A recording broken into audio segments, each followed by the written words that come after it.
Shalom, selamat pagi. Sate pagi hari ini bertemakan Jadilah iklannya Tuhan. Firman Tuhan terambil dari Yesaya pasal 43 ayat 10 sampai dengan 12 dan Matius pasal 7 ayat 21 dan Lukas pasal 17 ayat 21.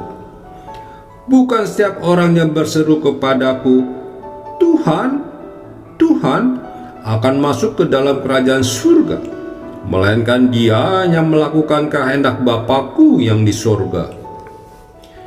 Dalam KBBI, kata iklan artinya 1. Berita pesanan untuk mendorong, membujuk halayak ramai agar tertarik pada barang dan jasa yang ditawarkan.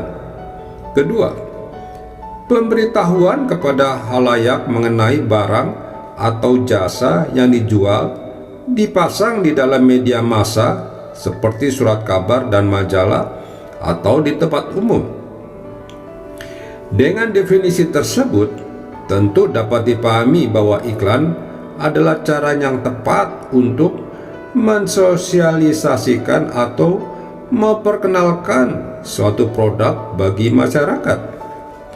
Apabila sebuah produk baru diproduksi dan dipasarkan, tetapi bila tidak diiklankan terlebih dahulu, kemungkinan produk tersebut tidak bisa mencapai target penjualan dan merebut pangsa pasar.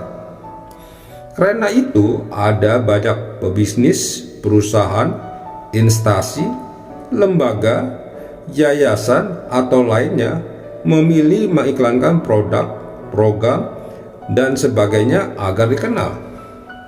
Iklan dapat kita temui di mana saja, entah melalui brosur, pamflet, atau spanduk, iklan baris, hingga iklan video. Bila kita sering melihatnya, lama-kelamaan kita mulai mengenal, hafal, bahkan sampai tertarik untuk mencobanya. Bila produk yang ditampilkan sesuai dengan rasa, berkualitas, apalagi harga terjangkau, tentu menarik lebih banyak peminat. Kadang para peiklan juga menggunakan orang atau artis terkenal supaya produknya terjual. Sebagai contoh, David Beckham, mantan pemain sepak bola asal Inggris, memerankan iklan Adidas sebagai pengguna. Begitupun Ronaldo dan Messi juga ditawari oleh brand-brand terkenal dunia sebagai endorser untuk mengantarkan pesan dan memperagakan produk. Namun meski para pemeran iklan adalah orang terkenal, tetap saja yang diperkenalkan adalah produknya. Artis tersebut hanya digunakan sebagai ikon agar produk semakin dikenal, menarik peminat baru produk tersebut dan laris terjual. Sebagaimana para artis atau endorser dipakai untuk memperkenalkan sebuah produk, kita juga sebagai orang percaya dipakai Tuhan untuk memperkenalkan Kristus kepada dunia sebagai pembawa keselamatan, kebenaran, damai sejahtera, dan sukacita sejati. Namun sayang, banyak orang yang diberi kesempatan menjadi alatnya malah mengabaikan kesempatan indah ini. Banyak yang hidup sebagai orang percaya yang pasif. Kalau seperti ini, bagaimana dunia bisa mengenal dan mengetahui tentang Kristus?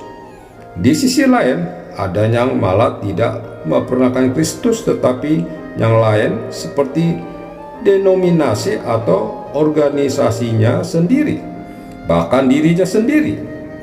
Dia begitu bangga jika menjadi terkenal daripada Kristus yang dikenal orang. Ketika dia berkhotbah atau bersaksi pun tujuannya hanya supaya dia yang dikenal. Sebab itu akan memberi keuntungan tersendiri baginya.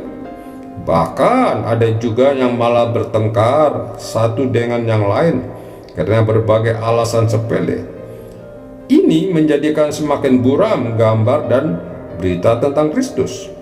Marilah kita introspeksi dan memperbaiki kerohanian kita agar kita bisa menjadi sarana pengenalan Kristus bagi dunia ini. Amin. Mari kita berdoa. Bapa Surgawi, mampukan aku untuk hidup seperti Kristus, supaya Kristus dikenal, dipercaya, dan diterima oleh sebanyak mungkin orang. Di dalam nama Tuhan Yesus, aku berdoa. Amin.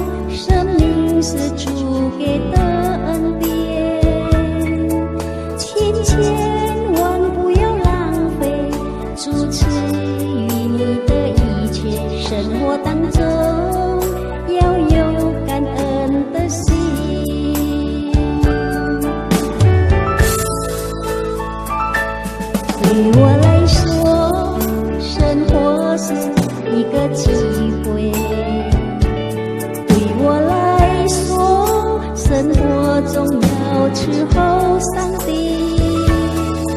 请千万不要浪费主赐予你的时间，生活当中要多积善积德。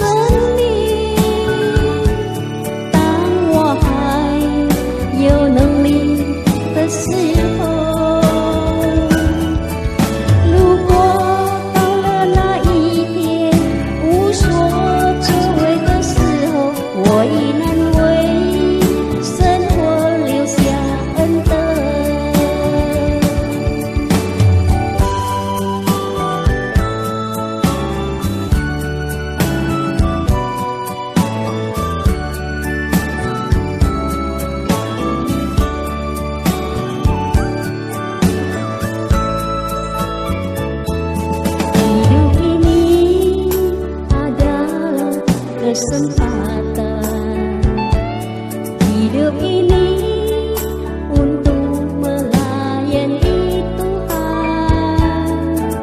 Jangan sia-siakan waktu